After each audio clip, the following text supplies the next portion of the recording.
What's up, everybody? It's your boy Doc. Right now it's 5:54 in the morning. The sun is not shining yet. I don't know why I looked, but I wanted to get this done in 5 minutes. It's been something that's been on my mind. I've been talking to a lot of people, and they keep saying the pain at the pump. The pain at the pump. That phrase drives me crazy, but it's a media invented thing. It's decades old. You just got to get used to it. But I'm going to try and get this done in 5 minutes. I got to get going at 6 o'clock. So let's breeze right through this. This is a way to own your own oil, okay, and pay for the gas at the same time. Okay, so essentially, this is right here. This is Exxon. The ticker is XOM. If you're wondering about it, it's popular. It's all around the country. That's why I picked it. It's probably the most recognized oil name that's out there. But the reason why I wanted to show you this is that if you own your own oil, you can offset the price at the pump. Because when you go to the gas station, and you see it's $4.37. I know some states are going, well, it's $5.50 in my state. Well, it's only $2 in my state. This is like, just like an average video, $3 or $4 video, $3 or $4 a gallon. But what you're doing is, what you're paying for at the pump is you're paying for refining of the oil. You're paying for all the marketing that Exxon does. You're paying for the transportation. You're paying the guy in the booth, his salary.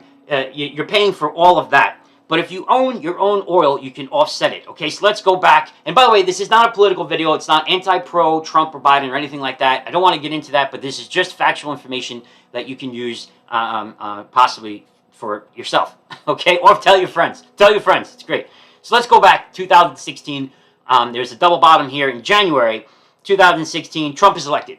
That's great. Party's on. Trump loves oil. It runs up from, let's say, $60, runs all the way up to 86, right? But as with anything, the excitement wanes, the party's over, and it kind of sets in its way, and it slowly declines all the way down to right about here, which is 69. Swing. Then the pandemic hits, right? And it plummets down to $30. Just like every other company, it plummeted down, but they say, hey guys, listen, this is what we're dealing with here. Let's readjust. Let's pivot. Love that word, by the way. Let's pivot. Let's put our heads on a different way, and let's move forward. So they kind of bounce back, and they go from $30 up to about 55. But then something happens with the trades and everything like that, in between the administration and OPEC and everything like that. I'm not going to get into that part, but this is just the facts of what's happening here. Went back down to pandemic levels, right? $30. So now, a lot of times in investing, you see a big dip in a company like this. And no one was probably thinking of it. Well, not no one, but a lot of people weren't thinking of investing during the pandemic. They're thinking of, how the heck am I going to get my bread or my milk or, my kids, what are they going to do about school and whatever. So they kind of missed that opportunity. So then when it runs up, they're like, oh man, I really wish I got involved in that. And here's your chance. It went back down to $30. And that was the recent bottom. So let's say we invested there, right? Smart investors always invest at the bottom and sell at the top, not vice versa. So let's say you picked up, say, 200 shares, $6,000. You put that, whatever you have in the bank, you put $6,000 into it. Now, when you invest in something like Exxon, they have something called dividends, right? So if you're not familiar with what dividends are, they pay out money to you. And Exxon pays, I think, just under $1. Let's double check here. It's 87 cents, but it should be going up closer to, okay, this one's 88 cents. So almost $1 per share goes back to you in your pocket. So even though you paid $30 a share, you can expect 87 or 88 cents actually to come back to you on the dividends. Now, if you had 200 shares, that's roughly just under $200. Let's say 175. So that's $175. And if you apply that just to use as a gas credit, imagine getting $175 of basically free money. You have the money in savings. You just moved it to Exxon. Now you're getting $175 in dividends. The good thing about dividends is it comes every quarter. So that means 4 times a year, your money is paying you. So the average, I looked up before the video, and I asked Google, and it's $1,800 is what the average American uses on gas. Now, I know a lot of people drive more and have more prices to pay at the pump, that's it, but it's an average of $1,800. So you're saying, $175, Doc, that's not really going to do much for me. What else can you do?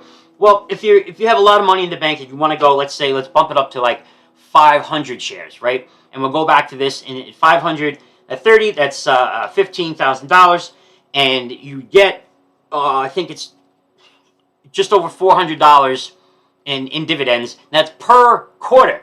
That's, I think it's, let's run around 425. If I'm a little over, give me a little room here. So 425, 4 times a year, that's a lot of money. What is it? 17 $1,700, whatever like that. So that's close to what the average American uses. So this is just a little quick way for you to maybe offset. If you're complaining about gas prices too high, you're just paying from when the oil comes through the refinery to the marketing and the guy in the booth. You're paying for that at the pump because now you own your own oil. If you use more oil, buy more stock in oil. Now, if you don't want to invest in one stock, if you think it's a little risky to put that much money in one stock, I don't blame you. I usually spread it's called diversification. It's what everyone uses. It's what everyone does. There's also something called an ETF.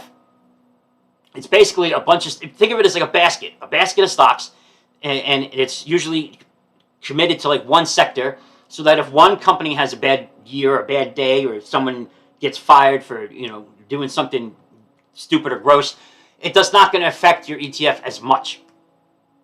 So every ETF has its own returns and earnings reports and things like that, and look into it before you invest. And regarding that, this is not financial advice. Do not take my my words as gospel. And but I do go live every once in a while. I'm just here to talk shop and things like that. If you have any questions, write it down in the comments. And go easy on me. I know a lot of people comment on the quality of video and things like that. I know the lighting isn't super duper, and my mic sounds, my voice is really annoying. I know that. But thanks a lot for listening. I think I got under 5 minutes. And like, subscribe, and hit the bell. And I'll see you guys soon. Thanks a lot, and have a good one.